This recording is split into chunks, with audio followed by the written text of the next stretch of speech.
Hello नमस्कार दोस्तों, कैसे हैं आप लोग। दोस्तों, आपके तैयारी को और बेहतर बनाने के लिए आज मैं आपके सामने हाजिर हूं फिर से मैथ पेडागोजी का सेशन 7 लेकर के। दोस्तों, इससे पहले हम लोग मैथ पेडागोजी क्वेश्चन का सेशन 6 कर चुके हैं और जो भी लोग पहली बार आज के सेशन में जुड़े हुए हैं आप जाकर के 6वां सेशन देख लीजिए। दोस्तों, सारे क्वेश्चंस बहुत ही इंपॉर्टेंट आपके आने वाले सीटेट एग्जाम के लिए है। दोस्तों, उसका लिंक आपके डिस्क्रिप्शन में दिया होगा, जाकर के आप एक एक करके सारे वीडियो को आप देख लेंगे, सारे क्वेश्चन को सॉल्व कर लेंगे। और दोस्तों, अब सबसे महत्वपूर्ण बात कि आप जब भी क्वेश्चन को करेंगे सबसे पहले क्वेश्चन देखने में आप पहले वीडियो को पॉज करेंगे, अपना उत्तर लगाएंगे, उसके बाद आप उत्तर को चेक करेंगे। तो आइए शुरू करते हैं आज के सेशन का पहला क्वेश्चन। और पहला क्वेश्चन आपके स्क्रीन के ऊपर ये रहा। तो दोस्तों, पहला क्वेश्चन कहता है प्राथमिक कक्षाओं में बच्चे गणित में क्या सीखते हैं, इसके आकलन का ध्यान किस पर नहीं होना चाहिए। यानी प्राथमिक क्लास का जो बच्चा होता है वो गणित में क्या सीखते हैं और हम लोग सबसे अधिक ध्यान किस चीज़ पर नहीं दें, बाकी चीज़ों पर ध्यान दें, और एक इसमें जो ऑप्शन है उस पर ध्यान आपको नहीं देना है, उस बात को आपको ढूंढना है। देखिए, पहला कहता है तर्क कौशल का विकास, दूसरा कहता है गणितीय अवधारणाओं को समझना, तीसरा दोस्तों कहता है गणितीय भाषा का विकास, चौथा कहता है गणित की समस्याओं का जवाब देने में सटीकता। अब पहले आप लोग उत्तर लगा लीजिए, फिर आपको इसका हम उत्तर देते हैं। तो दोस्तों, इसका उत्तर होगा ऑप्शन नंबर ए। बाकी देखते हैं कि तीनों ऑप्शन हमारा उत्तर क्यों नहीं होगा। देखिए, पहला जो सेकंड कहता है गणितीय अवधारणाओं को समझना। दोस्तों, अगर अवधारणा को ही नहीं समझेगा, कॉन्सेप्ट को नहीं समझेगा, तो वो मैथ कहाँ से सीख पाएगा। तो अवधारणा तो सीखना ही पड़ेगा, चाहे वो बच्चा प्राथमिक स्तर का हो चाहे वो उच्च स्तर का हो। तो किसी भी स्तर का बच्चा हो उसको गणित सीखना है तो गणित के कॉन्सेप्ट आप उसको सीखना ही पड़ेगा। नंबर 2 कहता है गणितीय भाषा का विकास। दोस्तों, जब आप गणित सीखना शुरू करते हैं तब से आप गणित के भाषा से जुड़ जाते हैं, चाहे आप प्राथमिक स्तर पर हो या उच्च प्राथमिक स्तर पर हो। तो दो ऑप्शन नंबर जो 3 है ये भी गणित की एक खास चीज है जो कि हर समय डेवलप होना चाहिए, शुरुआत से लेकर के अंत तक में। चौथा कहता है गणित की समस्याओं का जवाब देने में सटीकता। ध्यान दीजिएगा, गणित की ये सबसे बड़ी प्रकृति है या इसकी सबसे बड़ी खासियत है कि गणित सटीक होता है।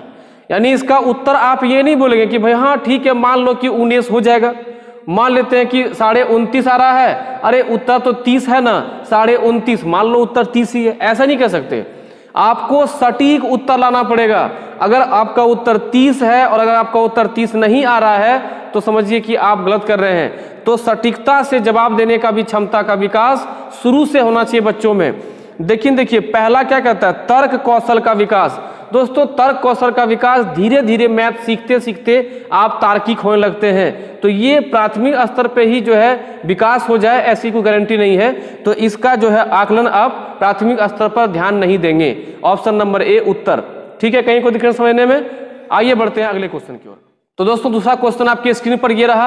आप पहले क्वेश्चन को अटेम्प्ट करिए और देखिए ये सवाल आपका कूट वाला सवाल है, यानी कि इसमें सारे ऑप्शन को आपको अरेंज करना होगा, पहले कौन दूसरे कौन ये आपको अरेंज करना होगा। आइए क्वेश्चन पढ़ते हैं। कहता प्राथमिक कक्षाओं में एक गणितीय अवधारणा के विकास में निम्नलिखित निर्देशों का अनुक्रम किस प्रकार किया जाना चाहिए। यानी कोई मैथ का कॉन्सेप्ट जो है उसको डेवलप करना है तो आप बच्चों में सबसे पहले क्या क्या स्टेप आप बच्चों के लिए फॉलो करवाएंगे, बच्चों को किस प्रकार से सिखाएंगे वो बताइए। यहाँ ऑप्शन दिया है चित्र बनाना, प्रतीकात्मक प्रतिनिधित्व का उपयोग करना, नंबर 3 अनुभव प्रदान करना, चौथा बोल रहा है कि भाषा के माध्यम से समझना। देखिए, अब इसमें आप कूट को ध्यान से देखेंगे। ऑप्शन जो आपका दिया हुआ है 1 और 3 जो ऑप्शन है वो दोनों ऑप्शन शुरुआत हुआ है तीसरा नंबर ऑप्शन से, और 2 और 4 में शुरुआत किया गया है 4 से। तो आप खाली ये कंफर्म कर लीजिए कि पहले 4 होना चाहिए कि पहले 3 होना चाहिए, तो आपका उत्तर यहाँ पे समझ में आ जाएगा। देखिए, सबसे अंत में बोला दोस्तों कि भाषा के माध्यम से समझाना। देखिए, सबसे पहले कोई भी कॉन्सेप्ट अगर आप सिखाना चाह रहे हैं बच्चों को तो पहले उसको सामान्य जीवन से जोड़ करके आप बोल करके भाषा के माध्यम से पहले उसको सिखाएंगे। क्या करें दोस्तों, उसके बाद आप अनुभव प्रदान करेंगे। यानी अब आप उसको पहले समझा लिए फिर उसके लाइफ से उसको जोड़ देंगे कि आपने देखो यहाँ पर जो है इस तरह से आप ये कॉन्सेप्ट को जोड़ सकते हैं। जैसे मान लीजिए कि आप जोड़ ही सिखा रहे हैं तो पहले आप जोड़ को जो है शब्दों में सिखा लिए, फिर उसके अनुभव से जोड़ दिए कि तुम एक दुकान गया था वहाँ इतना टॉफी लिया, तो ये उससे जोड़ दिया आप। तो ये नंबर 3 आना चाहिए सेकेंड वाला में। उसके बाद दोस्तों कहता है कि देखिए चित्र बनाना, तो उसके बाद आप चित्र बना के उसको सिखाते हैं। और सबसे अंत दोस्तों क्या, प्रतीकात्मक प्रतिनिधित्व का उपयोग करना, यानी उसके बाद जो भी सिंबल या जो भी आप जो है प्रतीक यूज करते हैं वो सबसे अंत में होता है। तो इसका उत्तर दोस्तों होगा ऑप्शन नंबर 2। ठीक है, आइए बढ़ते हैं अगले क्वेश्चन की ओर। दोस्तों आज का तीसरा क्वेश्चन आपके स्क्रीन पर है, आप क्वेश्चन को अच्छे से पढ़िए और क्वेश्चन बहुत ही अच्छा है, आप इसको ध्यान से बनाएंगे, हड़बड़ाएंगे नहीं। देखिए दोस्तों क्वेश्चन कहता है पाइथागोरस प्रमेय को सिखाने के लिए एक शिक्षक ने एक सीट वितरित की, सीट में दोस्तों पेपर का एक पेज दिया, उसको सीट वितरित की, जिस पर समकोण वाले 4 त्रिभुजों को खींचा गया था और बच्चे को त्रिभुज की भुजाओं के बीच संबंध खोजने के लिए कहा जाता है। तो बताइए कि यह कौन सा विधि का प्रयोग कर रहा है शिक्षक। पहला दिया है प्रयोगशाला विधि, सेकंड दिया है आगमन विधि, 3 दिया है निगमन विधि, चौथा दिया दोस्तों व्याख्यान विधि। तो आप बताइए कि इसमें क्या होना चाहिए आपका उत्तर, पहले आप उत्तर इसका लगा लें। तो दोस्तों इस क्वेश्चन का उत्तर होगा ऑप्शन नंबर 2 आगमन विधि। देखिए शिक्षक ने क्या किया कि पहले उसको पेपर सीट दिया, उस पर कई त्रिभुज बना के दिए, यानी पहले उसको जो है एग्जाम्पल दे दिया कि भाई लो ये समकोण त्रिभुज है, आप इसको जो है क्या करेंगे कि इसके भुजाओं के बीच संबंध को बताना है आपको। तो नियम का जो पालन है वो बाद में किया जा रहा है, पहले आकृति को दिखाया जा रहा है, पहले एग्जाम्पल को ही समझाया जा रहा है। तो यह होगा दोस्तों आगमन विधि। ठीक है, आइए बढ़ते हैं अगले क्वेश्चन की ओर। दोस्तों अगला क्वेश्चन आपके स्क्रीन पर है, बहुत ही अच्छा क्वेश्चन है, आप बढ़िया से पहले क्वेश्चन को समझेंगे। कहता है गणितीय कौशलों का विकास निम्नलिखित में से किस विधि द्वारा सबसे उपयुक्त है। यानी गणितीय कौशल का विकास करना है तो कहता है कि निम्नलिखित में से जो विधि हम दे रहे हैं 4 ऑप्शन, उसमें से सबसे अच्छा कौन है। पहला ऑप्शन कक्षा में अभ्यास हेतु क्रियाशील गतिविधि का आयोजन करना। नंबर 2 संकल्पनाओं और प्रक्रियाओं को स्पष्ट कर अधिक से अधिक अभ्यास कराना। नंबर 3 केवल संकल्पनात्मक ज्ञान देकर। चौथा दोस्तों कहता है केवल एल्गोरिदम का वर्णन करके। अब आप पहले इसमें उत्तर लगाइए, इसमें आपको हम 2-3 बातें सिखाएंगे, उस पर ध्यान देंगे आप बढ़िया से, पहले आप उत्तर लगा लीजिए। तो दोस्तों इसका जो उत्तर होगा ये होगा आपका ऑप्शन नंबर 2 संकल्पनाओं और प्रक्रियाओं को स्पष्ट कर अधिक से अधिक अभ्यास कराना। देखिए ऐसा इसलिए होगा कि सबसे पहले तो आप ये समझिए कि इसमें जो 3 और जो 4 ऑप्शन है ये बिल्कुल कट जाएगा। क्यों? क्योंकि देखिए दोनों ऑप्शन में दिया हुआ है केवल, और दोस्तों कोई भी ऐसा चीज इस दुनिया में नहीं है जो कि केवल यही चीज करने से ऐसा हो सकता है। ठीक है, तो ये एक तरह से इन दोनों सेंटेंस में आपको ईगो दिखेगा। और ध्यान रखिएगा जब भी आप पेडागोजी पढ़ेंगे किसी भी ऑप्शन में अगर आपको ईगो सेंस आ जाए, ईगो का आपको जो है सेंस लगे, इस सेंटेंस में ईगो दिख रहा है, घमंड की बात ही दिख रहा है, आप उस ऑप्शन को पहले काट देंगे। देखिए पहला ऑप्शन क्यों नहीं होगा, कहता कक्षा में अभ्यास हेतु क्रियाशील गतिविधियों का आयोजन करके। दोस्तों आप देखिए क्रियाशील गतिविधि का आयोजन तब करेंगे जब उसको संकल्पना सिखा देंगे, यानी कॉन्सेप्ट सिखा देंगे। तो उस हिसाब से ऑप्शन नंबर 2 जब सबसे सटीक है दोस्तों, संकल्पनाओं और प्रक्रियाओं को स्पष्ट करके अधिक से अधिक अभ्यास कराना, तब आप गणितीय कौशल का विकास अच्छे ढंग से कर सकते हैं। ठीक है, बढ़ते हैं अगले क्वेश्चन की ओर।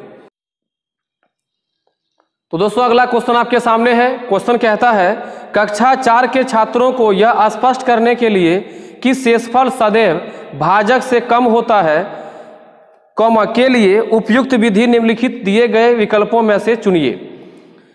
कहता है पहला नंबर छात्रों को मौखिक रूप से कई बार स्पष्ट किया जाए, यानी आप उसको जो है बोल करके समझा करके जो है ये चीज आप बताएं कि भाई शेषफल हमेशा कम होता है किससे, भाजक से। नंबर 2 भाग के प्रश्नों को मिश्रित भिन्न के रूप में प्रदर्शित कर स्पष्ट करें, यानी उसको मिश्रित भिन्न बताएं। जैसे आप देखे होंगे कि 3.2/5 ये मिश्रित भिन्न के रूप में उसको समझाएं। तो भाई बच्चा लोग जो है जो भाग अभी नहीं सीखा है तो वो मिश्रित भिन्न के अवधारणा को कहाँ समझेगा। तो ये आई थिंक ऑप्शन नंबर 2 भी बेकार है। 3 कहता है कंचों, गेंदों, पेंसिलों आदि वस्तुओं का भाजक के अनुसार समूहीकरण कर स्पष्ट करें। भाजक हमेशा देखिए बड़ा हो जा रहा है, शेषफल कम हो जा रहा है, तो आप बच्चों को स्पष्टीकरण कर सकते हैं वस्तुओं को दिखा करके। तो नंबर 3 जो है वो बिल्कुल सबसे अच्छा ऑप्शन है। देखिए चौथा क्या कहता है कि भाग के प्रश्नों को बार बार हल कर स्पष्ट करें। तो दोस्तों बार बार अगर हल करके स्पष्ट करेंगे, अब वो बच्चा समझ ही नहीं पा रहा है जिस प्रोसेस से आप बना रहे हैं, तो उसको बार बार बनाने से क्या फायदा है। आप जिस प्रोसेस को फॉलो कर रहे हैं, बच्चा उसको कैच ही नहीं कर सक रहा है, उसको पकड़ ही नहीं पा रहा है, तो आप कितनी बार भी बनाएंगे तो भी उसका कोई फायदा नहीं होने वाला है। इसका सही उत्तर दोस्तों होना चाहिए ऑप्शन नंबर 3। दोस्तों अगला क्वेश्चन आपके स्क्रीन पर है, आप इस क्वेश्चन को अच्छे से पढ़ करके आप इसके कूट को आप उत्तर करें। तो क्वेश्चन कहता है निम्नलिखित में से आगमन विधि का सही क्रम चुनिए। यानी आगमन विधि जो होता है उसमें सबसे पहले क्या किया जाता है, उसके बाद क्या करना है, उसके बाद क्या करना है, ये क्रम ढूंढना है आपको। पहला दिया है सामान्यीकरण, फिर दिया है अवलोकन, फिर है उदाहरणों का प्रस्तुतिकरण और फिर है परीक्षण एवं जांच। देखिए इस सवाल को उत्तर करना है तो सबसे पहले आप ये देखें कि आपका जो दोस्तों ऑप्शन है उस हिसाब से सारे कूट जो बनाए गए हैं, या तो किसी का शुरुआत 1 से किया गया है या किसी की शुरुआत 3 से किया गया है। तो पहले आप ये चेक कर लीजिए कि क्या 1 या 3 उसमें से कौन पहले आने वाला है। देखिए सामान्यीकरण मतलब होता है कि सरल करना, सामान्य रूप से समझाना, तो सरलीकरण करना नहीं सामान्यीकरण करना, ये सबसे पहले करना चाहिए, क्योंकि पहले बच्चे को आप उसको सामान्य भाषा में सामान्य लाइफ से जोड़ करके आप पहले उसको समझाएंगे तो वह जो है कोई भी चीज कोई भी विधि को अच्छे से समझ में आ जाएगा, कोई भी अवधारणा वो अच्छे से सीख जाएगा। यानी हमारा 1 जो है पहले होना चाहिए। उसके बाद देखिए दोस्तों क्या बोलता है, उसके बाद बोलता है कि उदाहरणों का प्रस्तुतिकरण। जब आप उसको समझा देंगे फिर उसको आप एग्जाम्पल देंगे, तो 1 और 3 ये जिसमें पहले दिया हुआ है वही आपका आंसर होना चाहिए, जो कि आपका ऑप्शन नंबर 2 है, 1 3 2 4। तो आपको ये भी समझ में आना चाहिए कि हम किस प्रकार से उत्तर तक पहुंच रहे हैं। चारों ऑप्शन नहीं भी अगर आपको समझ में आ रहा है तो भी आप उत्तर तक जा सकते हैं। थोड़ा सा इस पर आप ध्यान दीजिए, ठीक है। आगे बढ़ते हैं दोस्तों। अगला क्वेश्चन जो है आपके गणित के व्यवहारिक समझ से जुड़ा हुआ है कि आप गणित को कितना अच्छे से समझ पाए हैं अब तक। इस क्वेश्चन को आप बहुत अच्छे से अटेम्प्ट करिए। तो ये कहता है गणितीय खेल और पहेलियां मदद करते हैं, यानी किस चीज में हेल्प करते हैं। और पहला दिया है गणित के प्रति सकारात्मक अभिवृत्ति को विकसित करने में। बी कहता है गणित और प्रतिदिन के विचारों में संबंध स्थापित करने में। सी कहता है गणित को आनंददायक बनाने में। डी करता है समस्या समाधान के कौशलों को प्रोत्साहित करने में। तो अब बताइए कि आपका उसमें उत्तर कौन सा होना चाहिए। विकल्प ए में बोला है ए बी सी, 2 बोलता है ए बी सी डी, 3 बोलता है ए और बी, 4 बोलता है ए और डी। तो आप पहले इसका उत्तर लगा लेंगे, उसके बाद आप मेरा उत्तर चेक करेंगे। तो दोस्तों इसका उत्तर होगा ऑप्शन नंबर 2। इसमें ये चारों के चारों सही हैं। देखिए गणित को अगर खेल या पहेली जोड़ देंगे ना, वो काफी आनंददायक हो जाएगा, और जब आनंददायक हो जाएगा तो बच्चा उस खेल में इन्वॉल्व हो जाएगा, और जब इन्वॉल्व हो जाएगा उस खेल में घुस जाएगा तो उसको मैथ पढ़ने में मजा आने लगेगा, और वो प्रयास करे कि हम अधिक से अधिक पहेलियों को सॉल्व करें, अधिक से अधिक खेल को जो है खेलने का प्रयास करें।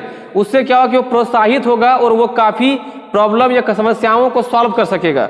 तो इस तरह से इसमें जो चारों के चारों ऑप्शन है ये सारे इंपॉर्टेंट। देखिए पहला कहता है कि गणित के प्रति पॉजिटिव अभिवृत्ति, पॉजिटिव सोच डेवलप होगा उसका, यानी गणित के बारे में जो कहता है लोग कि नीरस होता है, गणित में वो रस नहीं है, वो मजा नहीं, तो ये जो रस पैदा होता है विषय को लेकर के, जो इंटरेस्ट पैदा होता है, वो ये इंटरेस्ट पैदा हो सकता है अगर उसको खेल से आप जोड़ देते हैं तो। ठीक है, आगे बढ़ते हैं अगले क्वेश्चन की ओर।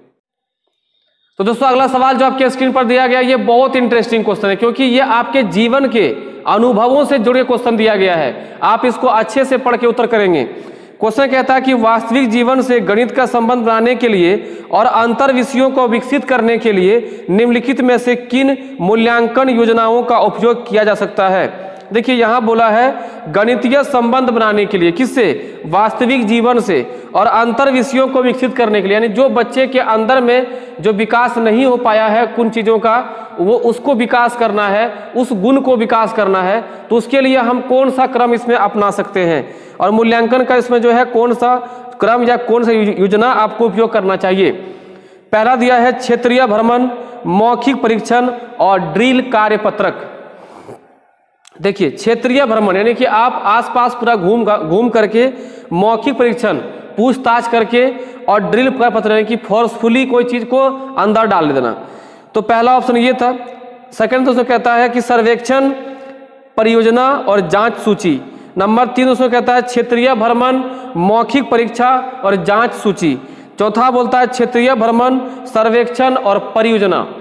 तो इसका सही उत्तर दोस्तों होना चाहिए ऑप्शन नंबर 4, क्षेत्रीय भ्रमण करना है, सर्वेक्षण करना है, सर्वे करना है आसपास की चीज़ों को, उसके बाद जो है उसका एक प्रोजेक्ट तय करना पड़ेगा आपको, तब आप चीज़ों को अपने सामान्य जीवन से जोड़ पाएंगे, तब आपको वो चीज़ें अच्छे से समझ में आएगी।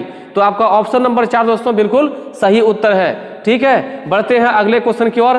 तब तक के लिए आप एक बार लाइक जरूर दबा दें। जितने भी लोग को वीडियो अच्छा लग रहा है दोस्तों, आप इसे लाइक करें, सब्सक्राइब करें चैनल को जो नए जुड़े हुए हैं, और अपने दोस्तों तक फैला दीजिए, जितना हो सके दोस्तों तक फैला दीजिए और सबको शेयर कर दीजिए। ठीक है, बढ़ते हैं अगले क्वेश्चन की ओर। दोस्तों अगला क्वेश्चन जो आपके सामने बहुत ही छोटा सा क्वेश्चन है, जो आपके गणित पेडागोजी के बेसिक सा कॉन्सेप्ट को चेक करेगा कि क्या आपको सामान्य इसका ज्ञान पता है कि नहीं। ये कहता है कि गणित विज्ञान है, ऑप्शन ए स्थान का, बी शिक्षा का, 3 गणनाओं का, या 4 मानव जीवन का। तो आप बताइए कि इसमें क्या इसका उत्तर होना चाहिए। आप लोग ये चीज पढ़े भी हैं दोस्तों, इसका सही उत्तर होना चाहिए ऑप्शन नंबर सी, कि गणित जो है विज्ञान है किसका, गणनाओं का। दोस्तों गणित का अर्थ ही होता है गणना करना, तो गणित किसका विज्ञान होगा, गणनाओं का विज्ञान होगा। चलिए आगे बढ़ते हैं अगले क्वेश्चन की ओर। दोस्तों अगला क्वेश्चन कहता है, देखिए ये भी आपके जो है सामान्य समझ और सामाजिक समझ जो है गणित के बारे में उस पर डिपेंड करता है। दोस्तों कहता है कि मनुष्य के जीवन की गतिविधियों में गणित का सर्वाधिक उपयोग होता है, और वह क्या है। पहला सांस्कृतिक, नंबर बी मनोवैज्ञानिक, सी सामाजिक, और डी आर्थिक। देखिए आप लोगों को मैं एक चैप्टर पढ़ाया था मैंने, उस चैप्टर का नाम था सामुदायिक गणित। ठीक है, देखिए जो भी लोग पहली बार चैनल पे जुड़े हुए हैं, जिन लोगों के पेडागोजी पढ़ना है, तो हम चैप्टर बाय चैप्टर भी पेडागोजी में पढ़ाएंगे, तो आप लोग इससे जुड़ जाएं, ताकि जब हम चैप्टर शुरू करेंगे पेडागोजी का, तो आपको अच्छे से पढ़ने में हेल्प मिले। आइए बढ़ते हैं इसके आंसर की ओर। दोस्तों जब हम लोग पढ़ रहे थे एक चैप्टर सामुदायिक गणित, तो सामुदायिक गणित के अंदर देखिए नैतिकता का विकास हो रहा था, सांस्कृतिक विकास हो रहा था, आर्थिक विकास हो रहा था, मनोवैज्ञानिक विकास हो रहा था। यानी अगर हम समाज की बात करें तो समाज के अंदर ये सारी चीजें आ जाता है। तो गणित जो है मनुष्य के जीवन में सर्वाधिक जो उपयोग होता है वो होता है सामाजिक तौर पे। सामाजिक तौर पे आप डेवलप होते हैं, तो सामाजिक तौर पे अगर विकास करते हैं आप, तो सब चीज का विकास होगा। सांस्कृतिक विकास हो जाएगा, आपका जो है मनोवैज्ञानिक विकास हो जाएगा, आर्थिक विकास हो जाएगा। इसका सही उत्तर दोस्तों होगा ऑप्शन नंबर 3। तो आइए अब बढ़ते हैं अगले क्वेश्चन की ओर। दोस्तों अगला क्वेश्चन भी बिल्कुल फैक्चुअल क्वेश्चन है, अगर आपको फैक्ट याद होगा तो ही उत्तर लगा पाएंगे, वरना आप गलती कर बैठेंगे। क्वेश्चन पढ़िए पहले बढ़िया से आप। दोस्तों क्वेश्चन कहता है कि गणित सभ्यता और संस्कृति का दर्पण है, यह कथन किसने कहा। Number A Bacon, number B Hogman, number C Locke, और डी डटन। बताइए आपका उत्तर इसमें क्या है। तो दोस्तों इसका उत्तर होगा हॉगमैन। ठीक है, इसका उत्तर तो क्या होगा, हॉगमैन। तो आप आज के सेशन में सारे क्वेश्चन को अटेम्प्ट कर लिए हैं, अब आप लोग अपने उत्तर को सबमिट कर सकते हैं। और आप कमेंट भी करिए कि अगर कोई चीज कहीं का दिक्कत लग रहा है तो आप कमेंट कर सकते हैं, अगले वीडियो में वो चीज और भी इंप्रूव करके आपको सामने रखा जाएगा। तो दोस्तों फिर मिलते हैं अगले वीडियो में, तब तक के लिए जय हिंद।